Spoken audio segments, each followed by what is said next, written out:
dan juga untuk memenuhi tugas saya pada tugas demonstrasi kontekstual 23.1 pada pendidikan guru penggerak angkatan 9, yaitu tentang pengambilan keputusan berbasis nilai etika kebijakan sebagai pemimpin. Kita langsung saja ke pertanyaan Ibu ya. Baik, yang pertama, selama ini bagaimana Ibu dapat mengidentifikasi kasus-kasus yang merupakan dilema etika atau bujukan moral? Baik, terima kasih Ibu.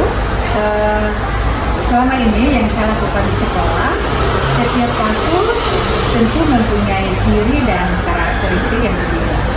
Dalam hal ini saya mengidentifikasinya sesuai kasus yang dialami. Selama ini bagaimana Ibu menjalankan pengambilan keputusan di sekolah Ibu, terutama untuk kasus-kasus di mana ada dua kepentingan yang sama-sama benar atau sama-sama mengambil nilai kebajikan? Baik Ibu, terima kasih. Yang saya lakukan selama ini dengan menggunakan pengambilan keputusan berbasis nilai etika. Langkah-langkah atau prosedur seperti apa yang biasa Ibu lakukan selama ini? Baik, Ibu terima kasih. Nomor satu yang dilakukan adalah dengan wali kelas. Kalau tentang nilai itu berarti dengan guru mata pelajaran dulu. Setelah itu wali kelas. Tapi kalau menyangkut pelanggaran tentang kenakalan anak dan sebagainya itu berarti wali kelas dia berpindah ke guru BK, dari guru BK ke OSIS, baru kalau sampai di meja saya itu berarti sudah ada dalam keputusan. Selanjutnya Ibu, hal apa saja yang selama ini sudah Ibu anggap efektif dalam pengambilan keputusan pada kasus-kasus dilema etika? Baik, terima kasih Ibu. Hal yang paling efektif dalam pengambilan keputusan pada kasus-kasus dilema etika itu adalah keputusan yang berpihak kepada. Terima kasih. Selanjutnya kita lanjut Bu ya. Apakah Ibu memiliki sebuah tata kala atau jadwal tertentu dalam sebuah penyelesaian kasus dilema etika? Dalam menyelesaikan kasus yang mengandung dilema etika, biasanya saya akan melihat tingkat kerumitan. Tingkat kerumitan dari kasus itu sendiri. Dalam hal ini kalau kasus itu hanya sekedar anak lihat secara pelanggaran, dia hanya menyangkut hal-hal kecil, itu bisa langsung di sekolah. Tetapi kalau berhubungan sudah, yang tadi sudah dikatakan, saya harus mengidentifikasikan, melibatkan orang tua otomatis. Selanjutnya, hal-hal apa saja yang selama ini merupakan tantangan dalam pengambilan keputusan pada kasus-kasus dilema etika di sekolah ini? Tantangan yang saya hadapi selama ini, kita berbenturan dengan tata tertib sekolah. Dalam hal ini aturan ditegakkan, tetapi terkadang kita tidak bisa dibentur. Adakah seseorang atau faktor-faktor apa yang selama ini mempermudah atau membantu Ibu dalam pengambilan keputusan terkait kasus-kasus dilema etika? Baik, hal yang mempermudah saya dalam memutuskan suatu kasus dilema etika yaitu kembali kepada peraturan sekolah. Dari semua hal yang telah disampaikan tadi, pembelajaran apa yang dapat Ibu petik dari pengalaman Ibu dalam mengambil keputusan dilema etika? Pengalaman yang saya dapat, pasti saya belajar untuk mengambil keputusan berdasarkan 9 konsep pengambilan keputusan, 4 paradigma dan 3 prinsip pengambilan keputusan. Kira-kira ada hal menarik apa yang selama ini Ibu sudah terapkan dalam pengambilan keputusan, kemudian yang tidak disangka-sangka terjadi? Saya sangat tertarik sekali dalam pengambilan keputusan ini. Memang ketika kita mengambil keputusan berdasarkan apa yang menjadi tanggung jawab kita sebagai kepala sekolah, apakah Ibu dan teman-teman pernah merefleksikan apakah keputusan yang kami ambil sudah benar atau kurang benar begitu? Apakah sudah pernah direfleksikan kepada diri Ibu sendiri atau bersama-sama dengan rekan? Sudah. Kami selalu, artinya selama ini saya merefleksikan diri, tetapi juga kami ada buat dalam bentuk rapat evaluasi bersama Dewan Guru, sehingga keputusan yang selama ini kami ambil luar biasa, sudah masuk dalam pengambilan keputusan yang benar, dan lebih banyak sudah, kalau saya lihat dari 9 konsep pengambilan keputusan itu kami sudah sesuai, dan 4 paradigma itu paling banyak kami sudah lakukan di masa depan anak ya, dan 3 prinsip pengambilan keputusan itu yang pasti untuk mencapai hasil akhir kita berbenturan dengan aturan, tetapi rasa peduli itu memang harus didahulukan, karena aturan boleh dilakukan, namun kebijakan selalu ada. Karena apa? Karena kita peduli pada masa depan anak. Hasil akhir dari semua itu demi keberhasilan. Baik, Mungkin seperti itu. dengan melakukan refleksi, kemudian dengan melakukan evaluasi, harapan kita sebagai pimpinan di sekolah adalah ke depan jika akan ada keputusan berat yang akan diambil, maka kita tidak salah lagi dalam mengambil keputusan dan kita lebih bijak lagi dalam mengambil keputusan. Baik Ibu, terima kasih banyak Terima untuk kasih. waktunya hari ini. Sukses selalu. Selalu. Assalamualaikum warahmatullahi wabarakatuh, Bu Sri. Waalaikumsalam. Apa kabarnya? Alhamdulillah baik Bu. Luar biasa, alhamdulillah.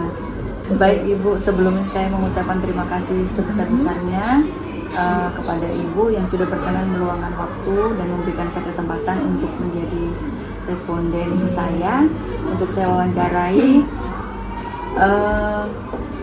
Kali ini saya ingin menambah pengalaman saya tentang penguasaan modul 3.1 di program pendidikan guru penggerak saya, dan juga untuk memenuhi tugas demonstrasi kontekstual modul 3.1 tentang pengambilan keputusan berbasis nilai etika kebajikan sebagai pimpinan. Begitu Ibu, apakah Ibu berkenan? Berkenan, Terima silakan. kasih Ibu sebelumnya, terima kasih. Baik Ibu, kita langsung saja Ibu memasuki beberapa pertanyaan. Insya Allah ada sekitar 8 pertanyaan Ibu. Pertanyaan pertama, selama ini bagaimana Ibu dapat mengidentifikasi kasus-kasus yang merupakan dilema etika dan rujukan moral? Jadi ada 2 kasus nih ya Bu ya, yang secara umum tentang dilema etika dan rujukan moral. Jadi kalau saya itu mengidentifikasinya yang mudah seperti ini. Kalau dilema etika itu berarti kita berhadapan dengan hal-hal nilai kebajikan yang dua-duanya itu sama benar. Yang sini benar, kalau yang sebelah sini juga benar. Jadi kalau benar dengan benar itu berarti kebajikan moral. Dilema etika.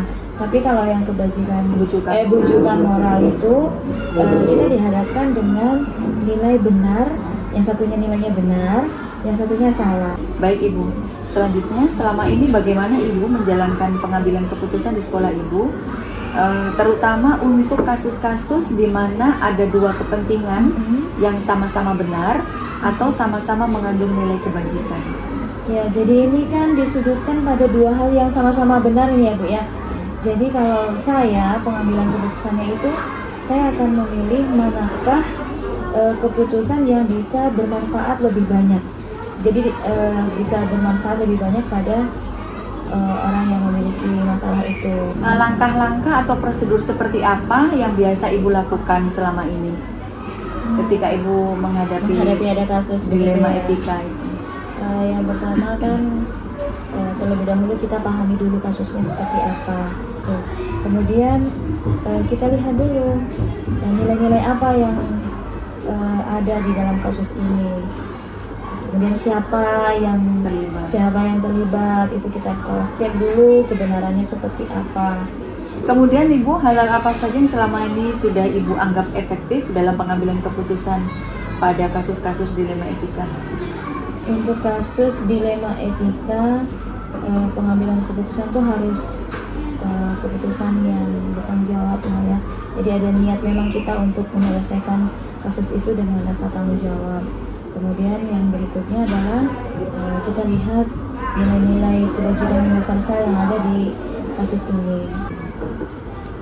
Selanjutnya, hal-hal apa saja yang selama ini merupakan tantangan dalam pengambilan keputusan pada kasus-kasus dilema etika? Kalau dilema etika memang penuh tantangan ya Bu ya. Betul. Ini kan banyak sekali tantangan yang kita hadapi kalau untuk ini.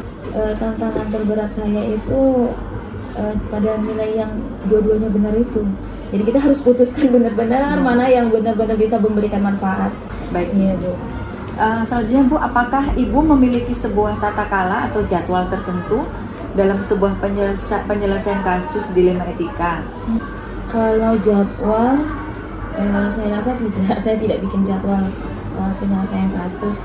Ini kasusnya biasanya otodidak langsung langsung mendadak ya Bu ya, langsung diselesaikan. Adakah seseorang atau faktor-faktor apa yang selama ini mempermudah atau membantu Ibu dalam mengambil keputusan dalam kasus-kasus dilema etika? Di sini kan ada guru-guru senior. Biasanya itu saya tanya-tanya kepada para waka-waka saya kan. Pembelajaran apa yang dapat Ibu ambil atau Ibu petik dari pengalaman Ibu selama mengambil keputusan dilema etika? Iya, apapun kasusnya, karena kita di sekolah ya Bu ya, kita berhadapan dengan murid. Apapun kasusnya, keputusan yang kita ambil, upayakan adalah kasus-kasus yang keputusan yang bisa memberikan manfaat sebesar-besarnya pada murid kita. Ibu, ada tidak Ibu hal-hal yang tak terduga selama Ibu menyelesaikan kasus-kasus dilema etika? Mungkin yang tidak terduga itu ternyata gini, apa yang kita pikirkan dari versi guru, dari versi orang dewasa, ternyata kadang-kadang itu tidak sama dengan pandangan dari sisi siswa. apakah Ibu terbiasa atau melakukan refleksi? Saya biasanya iya Bu sih, merenung teman kadang-kadang Kita kita refleksi atau belum ya? Bu, tadi kalau saya begini gimana ya? Iya. Nah, bentuk refleksi saya setelah saya ingat-ingat kembali, saya biasanya telusuri lagi yang punya kasus tadi, coba cari anak itu kayak apa, gimana sudah gitu. Jadi saya masih Apakah lebih baik? Iya. Gitu ya? Jadi saya tidak tinggalkan begitu saja Bu, saya cross check lagi. Ada tindak. Bagi Ibu, saya ucapkan terima kasih banyak untuk waktunya dan kesempatan diberikan kepada saya. Mudah-mudahan Ibu sukses selalu. Terima kasih. Sukses pendidikannya Bu.